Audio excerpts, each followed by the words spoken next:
Hello बच्चों, welcome back to knowledge Guruji officer. तो आज की जो वीडियो है आपको इंपॉर्टेंट क्वेश्चन जो आपके फिजिक्स के जो होते हैं 5 नंबर वाले जो आपके लास्ट में पूछे जाते हैं, 24, 25, 26 जो क्वेश्चन होता है लास्ट वाला, वहाँ पे जो पूछा जाता है उसी के बारे में बात करेंगे। हिंदी और इंग्लिश मीडियम दोनों की चीज़ें मैं यहाँ पे दिखाऊंगा। और ज़रूर से बता दूँ, अगर इस वीडियो से हेल्प होती है तो इससे आप अपने दोस्तों पे भी शेयर करें और चैनल को सब्सक्राइब करके बेल आइकन प्रेस कर दो। और कमेंट्स में बताओ यार कि और क्या चीज़ें जैसे आप लोगों की जो है हेल्प हो सकती है, तो उस जैसी चीज़ें लाने की कोशिश पूरी होगी हमारी। तो यहाँ पे पहले बात करने वाले हैं कूलाम का नियम लिखकर इसे गाउस प्रमेय के उपयोग द्वारा सिद्ध कीजिए। तो ये पहला क्वेश्चन है जो कि इंपॉर्टेंट है। ये इंपॉर्टेंट क्वेश्चन ही बताऊंगा मैं आपको, ताकि जो चीज़ें है ना आप भी समझ जाओ, क्योंकि ये जो चीज़ें हैं आपको पिछले 4-5 साल में बहुत सारे क्वेश्चन हैं जो पूछे गए यहीं से, और यही चीज़ें आपको मॉडल पेपर में भी दिखेंगे और यही चीज़ें जो है आपको क्वेश्चन बैंक में भी दिखेंगे। तो ये आप लोगों के लिए इंपॉर्टेंट हो सकता है, तो इसकी थोड़ी तैयारी करके आप चलिए जाइए यार, ज़्यादा दिक्कत ना हो। होप सो ये वीडियो जो है क्लियर आ रहा होगा। तो पहला जो है कूलाम का नियम लेकर इसे गाउस प्रमेय के उपयोग द्वारा सिद्ध कीजिए। और फिर दूसरा मैं अगर ले चलूँ आपको, तो मैं आपको इंग्लिश मीडियम की भी चीज़ें जो है दिखाते चलता हूँ साथ साथ में। तो यहाँ पे इंग्लिश मीडियम की चीज़ें हैं, सेम चीज़ें हैं, right Coulomb's law and prove it using Gauss theorem. दूसरा है what is a capacitor, define a parallel plate capacitor and find N expression for its capacitance will the distance between the plates is T and a dielectric material of thickness T is placed between the two plate। तो यहाँ पे कुछ condition देते हैं कि where D is greater than T, write the facing increasing its capacitance, what will happen if the metal plate is kept in a dielectric material। ठीक है, और यही सेम चीज़ें आपको हिंदी मीडियम में भी मिलेगी, दोनों जो है सेम ऑर्डर के ही है लिखे गए हैं। आपको देखो यहाँ पे दूसरा है संधारित्र क्या है, समांतर प्लेट संधारित्र को परिभाषित करते हुए उसकी धारिता का व्यंजक ज्ञात कीजिए। जबकि प्लेटों के बीच की दूरी टी है तथा दोनों प्लेटों के बीच टी मोटाई का के परावैद्य योतान वाला पदार्थ रखा है, जहाँ डी टी से बहुत बड़ा है, उसकी धारिता बढ़ाने वाले कारक लिखिए। यदि परावैद्युत पदार्थ के रूप में धातु की प्लेट रख दे तो क्या होगा। ठीक है, उसके बाद तीसरा जो है कूलाम का नियम लिखिए, उसकी सहायता से एकांत आवेश को परिभाषित कीजिए, सिद्ध कीजिए कि आवेशित चालकों को जोड़ने पर ऊर्जा हानि होती है। ठीक है, इसका व्यंजक व्यक्त कीजिए। मैं 5 क्वेश्चन इसके लेके चलता हूँ, फिर इंग्लिश मीडियम के 5 क्वेश्चन। ठीक है, उसके बाद है एक समान चुंबकीय क्षेत्र क्या है, इसे कैसे दर्शाते हैं, इसको चित्र द्वारा समझाइए। एक छोटे दंड चुंबक की निरक्ष पर स्थित किसी बिंदु पर चुंबकीय क्षेत्र की तीव्रता का व्यंजक ज्ञात कीजिए। उसके बाद एम्पेयर का परिपथीय नियम लिखकर इसे सिद्ध कीजिए। इसके उपयोग से हुए सीधे व लंबे चालक के कारण चुंबकीय क्षेत्र की तीव्रता का व्यंजक निकालिए। ठीक है, तो उसके बाद छठवां है एक पतले लेंस। ये जो पतला लेंस वाला होता है ना, एक आपके पतले लेंस वाला ना आपको एक वो भी दिखेगा डेरिवेशन, जो आपके क्या वाला होता है, एक 1/u is equal to something ऐसा कुछ होता है, 1/f इज इक्वल टू ऐसा कुछ, एक पतले लेंस वाला एक डेरिवेशन होगा, उसकी भी संभावना है आने की, क्योंकि ये आपको कब पूछा गया था, 2019 या 20 में पूछा था लास्ट टाइम में। तो इस बार भी हो सकता है कि इंपॉर्टेंट आए। एक पतले लेंस की अपवर्तक का सूत्र अपन कीजिए, ये सूत्र वही है। ठीक है, उसके बाद ये जो दिया गया है एक उभयोतल लेंस के गोली पृष्ठ की वक्रता त्रिज्या क्रमशः 15 सेंटीमीटर 20 सेंटीमीटर है, तो लेंस की फोकस दूरी ज्ञात कीजिए यदि लेंस पदार्थ का अपवर्तक 1.5 है। ठीक है, 6 क्वेश्चन। उसके बाद 7वां है दो लेंस की फोकस दूरी क्रमशः f1 व f2 है, इसके संयोजक से बने लेंस की फोकस दूरी का सूत्र उत्पन्न कीजिए। संयुक्त लेंस की समता भी ज्ञात कीजिए, यदि दोनों लेंस एक दूसरे से x दूरी पर स्थित हो तो संयुक्त लेंस की फोकस दूरी कितनी होगी। ठीक है, उसके बाद 8वां है फ्रिंज चौड़ाई क्या है, उसका सूत्र लिखकर इसे प्रभावित करने वाले कारक लिखिए। ध्रुवन की घटना में बूस्टर का नियम लिखकर सिद्ध कीजिए। ध्रुवन की परावर्तित व अपवर्तित किरण लंबवत होता है। उसके बाद सरल सूक्ष्मदर्शी सिंपल माइक्रोस्कोप क्या होता है, सरल सूक्ष्मदर्शी का वर्णन निम्नलिखित शीर्षों पर करना है। पहला जो है प्रतिबंध बनने के किरण पथ का जो है नामांकित चित्र लिखना है। उसके बाद दूसरा जो है आवर्धन क्षमता के सूत्र की स्थापना जब अंतिम प्रतिबिंब स्पष्ट दृष्टि की न्यूनतम दूरी पर बने। उसके बाद 10वां जो है गॉस का प्रमेय लिखकर इसकी सहायता से किसी रेखीय आवेश के कारण किसी बिंदु पर तीव्रता के लिए व्यंजक ज्ञात करना है। उसके बाद हम चलते हैं इंग्लिश मीडियम की ओर, तो इंग्लिश मीडियम में ही सेम 10 तक निकाल दूंगा मैं। उसके बाद write Coulomb's law with its help define a charge, prove that 3 is there is an energy loss of connecting charge conductor जो एनर्जी लॉसेज होते हैं ना वो एक्सप्रेस स्टेट।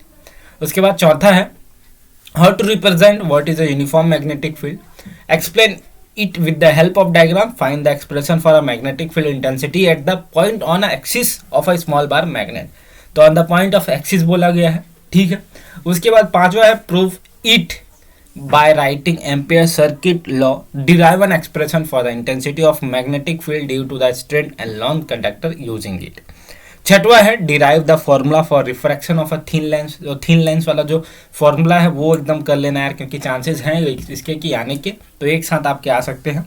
तो ये देखिएगा। उसके बाद the radius of curvature of a spherical surface of a bio convex lens is 15 centimetre and 20 centimetre respectively. Then find the focal length of the lens if the refractive index of a material of the lens is 1.5। उसके बाद आगे चलते हैं।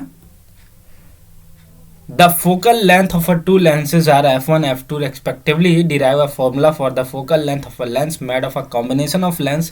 Also find the power of a compound lens if both of the lenses are placed at the distance x from each other. Then what is a focal length?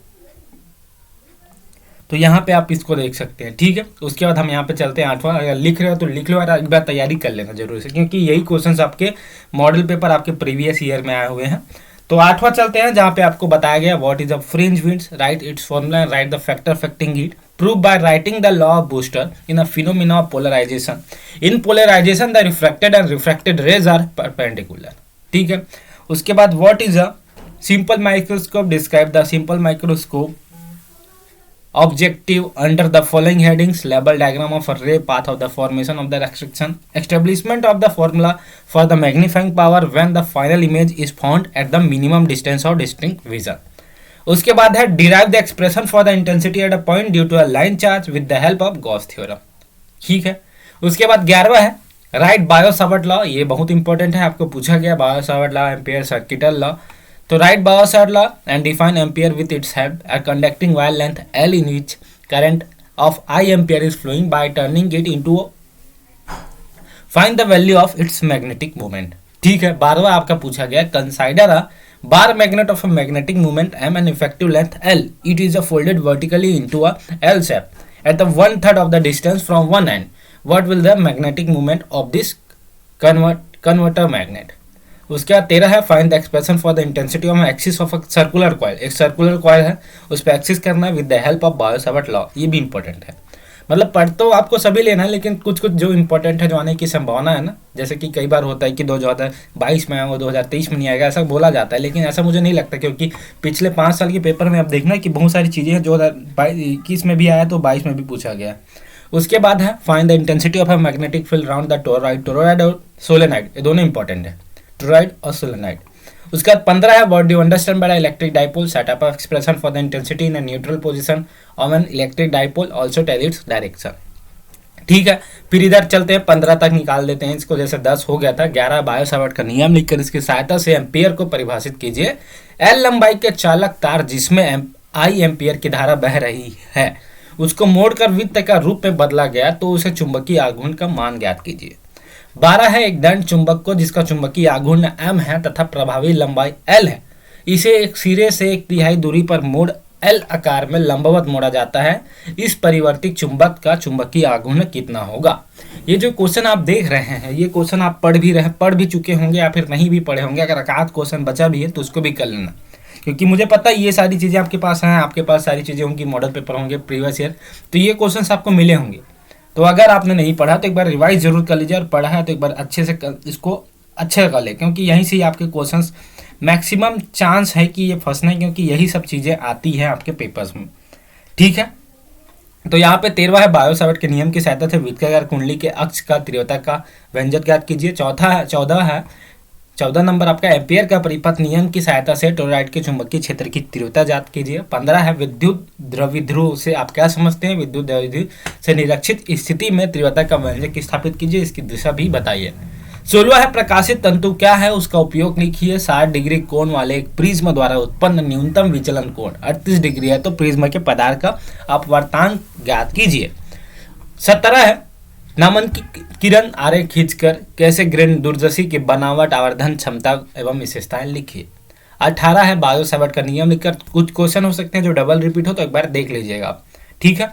Bio Savart का नियम लिखकर इसकी सहायता से वृत्ताकार कुंडली का चुंबकीय क्षेत्र, ये तो मैंने आपको बता दिया था। इसके बाद ये है शायद नया जुड़ा हुआ है, यदि कुंडली में धारा दक्षिणावर्त बह रही है तो धारा की दिशा क्या होगी। यदि कुंडली में धारा दिशा वर्तमान होगी तो धारा की दिशा क्या होगी, ये अलग जुड़ा हुआ, उसकी पहले वाला तो सेम था। उसके बाद 19 है साइक्लोट्रॉन क्या है, इसके कुछ कुछ पॉइंट दिए हैं, उस पर आपको चित्र बनाना, चर्चा करना, सिद्धांत है, कार्यविधि है, आवृत्ति है, आवर्तकाल का व्यंजक है, अधिकतम गतिज ऊर्जा का व्यंजक है, सीमाएं हैं, उपयोग है, ठीक है बच्चों। उसके बाद चलते हैं 20वां, जहाँ के दूरदर्शी क्या है, उसके प्रकार लिखिए। खगोलीय दूरदर्शी का वर्णन निम्न बिंदु पे करिए। तो प्रतिबिंब बनने की व्यवस्था का किरण पथ जब अंतिम प्रतिबिंब सुस्पष्ट दृष्टि की न्यूनतम दूरी पर बने, और एक है आधान क्षमता का व्यंजक जब अंतिम प्रतिबिंब सुस्पष्ट दृष्टि की न्यूनतम दूरी पर बने। उसका 21वां है प्रकाश के व्यक्तिकरण से आप क्या समझते हैं, उसके प्रकार लिखिए। और 22वां जो लास्ट है आपके, वो गाउस प्रमेय लिखिए तथा इसकी सहायता से आतिथ्य होने वाले आवेशिक गोली कोष के कारण इसके आर दूरी पर स्थित किसी बिंदु P पर विद्युत क्षेत्र की तीव्रता का व्यंजन निम्न परिस्थिति पर करना है। जब बिंदु P जो है उसके भीतर हो, जब उसके सतह पर हो, उसके बाहर हो। तो ये भी इंपॉर्टेंट है क्योंकि ये पूछा जाता है इस तीव्रता का दूरी के साथ परिवर्तन का ग्राफ भी कीजिए। ये गॉस लॉ का एक क्या है, एक टाइप है, एक प्रकार है, तो आप वैसे देख लीजिएगा। 22 क्वेश्चन है, इसमें भी हम 22 बताएंगे इंग्लिश मीडियम में। तो यहाँ पे 16 क्वेश्चन जो है आपके ऑप्टिकल फाइबर क्या होते हैं, इसके यूजेस क्या है, और इसके minimum deviation produce by a film having angle of 60 degree this 38 degree then, और है वो then find the refractive index of a material of the prism, ठीक है।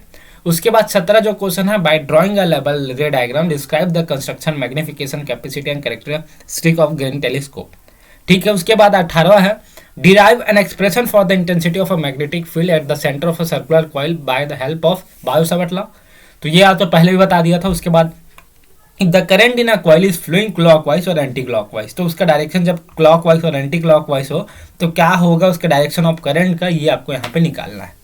उसके बाद 19वां है आपको साइक्लोट्रॉन लिखना है। कुछ है यहाँ पे transmission theory, practice, frequency expression, periodic expression, तो ये आप यहाँ पे करिएगा। लिमिटेशन यूज ये आते हैं आपके 5 नंबर में। उसके बाद टेलीस्कोप क्या होता है, एस्ट्रोनॉमिकल टेलीस्कोप जो है उसके अंदर में कुछ पॉइंट है, उसको आपको यहाँ पर डिस्टिंग्विश करना है, जैसे कि आप यहाँ पे देख पा रहे हैं, डिस्क्राइब करना है। तो ये आप अच्छे से देख लीजिएगा। रे path of image forming system when the final image is found at the minimum distance of distinct vision, तो दो यहाँ पे हैं इसके। इसके बाद लास्ट जो क्वेश्चन आपका 21 और 22 है, जो under the interference of light and it's type. और देखो ये जो क्वेश्चन है ना, under the interference of light and it's type, ये आपके इंपॉर्टेंट है, कंस्ट्रक्टिव और डिस्ट्रक्टिव वाला, ठीक है। तो चीज़ें आप लोगों के चीज़ें जो हैं आ गई है, मैक्सिमम हो सके आप इनकी पढ़ाई अवश्य करके चले जाएं। जो बच्चे अगर पढ़ चुके हैं तब तो अच्छी बात, नहीं पढ़ें तो एक बार देख लें यार। गॉस थ्योरम जो 22वां है, और इसके अंदर में कुछ पॉइंट्स है जो आपको बताएंगे। पॉइंट P अगर इनसाइड द स्पेरिकल सेल है तो क्या होगा, और जब P आपके सरफेस पे है तो क्या होगा, और जब P आपके आउटसाइड है तो क्या होगा। ये 3 है, 22 क्वेश्चन है, दोनों में हिंदी और इंग्लिश मीडियम। होप सो आप लोगों को मज़ा आया होगा चीज़ों में करने में, और कमेंट्स में जरूर बताएं और आपको किस सारी चीज़ें चाहिए, और कमेंट्स में बताओ इन चीज़ों से फ़ायदा होता है कि नहीं होता है। आप लोगों को होता है तो शेयर करो, सब्सक्राइब करो, बेल आइकन प्रेस करो। तो वीडियो में सिर्फ इतना ही।